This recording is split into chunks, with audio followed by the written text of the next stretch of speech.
Morning बच्चों, कैसे हैं आप सब बच्चों। आप अपना पहला चैप्टर पढ़ रहे हैं इतिहास में, और आपका चैप्टर है ईंट, मनके और अस्थियाँ।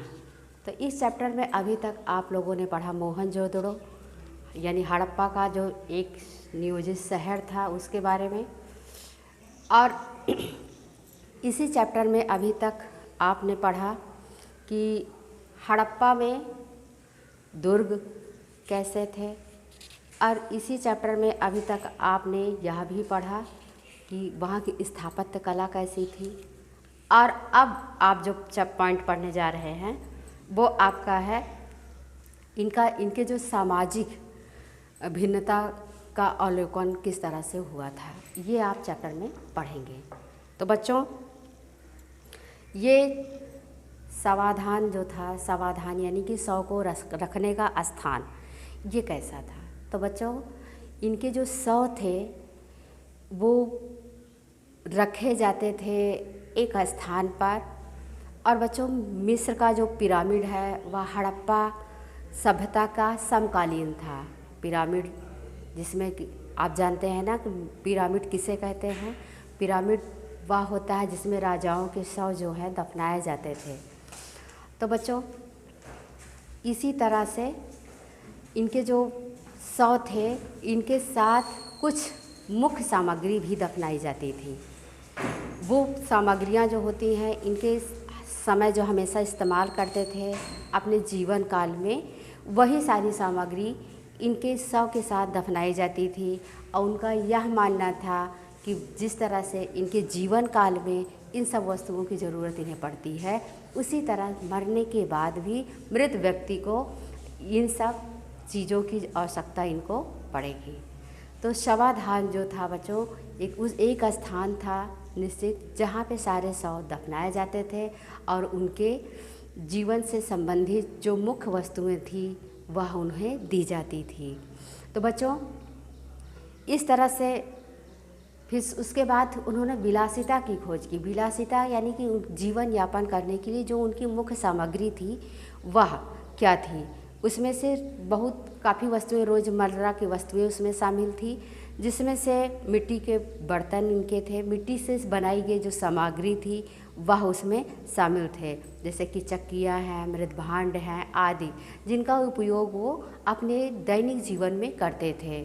तो इसी तरह से इन सारी वस्तुओं का निर्माण हुआ। और बच्चों, जैसा कि यह भी बताया गया आपको कि इनके शिल्प के विषय में जो जानकारी है वह कैसी थी। तो बच्चों, चहुंदड़ो और मोहनजोदड़ो की तुलना में वो काफ़ी छोटा था। मोहनजोदड़ो एक बड़ा और विशाल नगर था, जिसके बारे में हमने आपको बताया कि वह 2 भागों में विभाजित था, जिसे एक निचला नगर और एक दुर्ग के नाम से जाना जाता था। पहला जो होता था वह ऊंचा था, दूसरा जो था बड़ा था लेकिन निचला नगर था।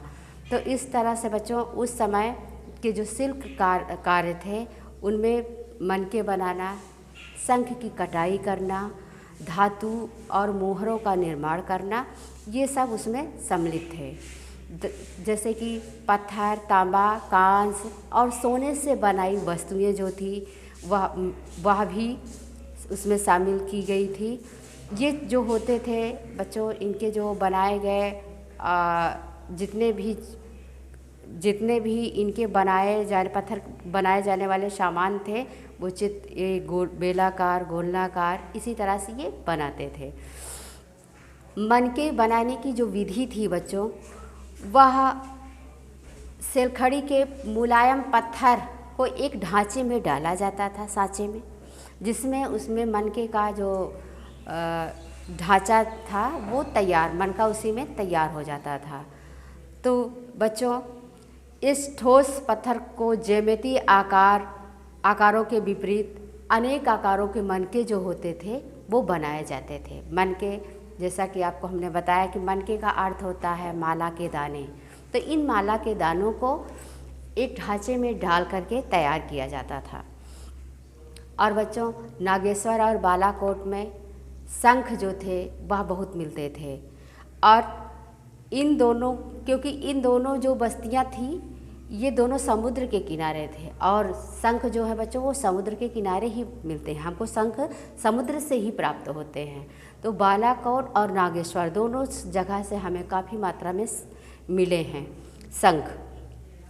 और बच्चों इनके जो सामान जो थे, माल जो था वो एक बस्ती से दूसरी बस्ती तक पहुंचाई जाती थी। और इनमें माल तैयार करने में सबसे ज़्यादा मनके शामिल थे, मतलब मनके जो थे वो तैयार करके एक स्थान से या एक बस्ती से दूसरी बस्ती तक भेजे जाते थे, पहुंचाए जाते थे। और मोहनजोदड़ो जो कि हड़प्पा सभ्यता का शहरी नगर था, वो उस केंद्र तक पहुंचाया जाता था। और बच्चों इसमें व्यापार कैसे होता था और इनका माल प्राप्त करने की संबंधी जो नीति थी वो कैसी थी और सुदूर क्षेत्रों में इनका संपर्क किस प्रकार से हुआ था, ये हम आपको अगले वीडियो में बताएंगे। धन्यवाद बच्चों।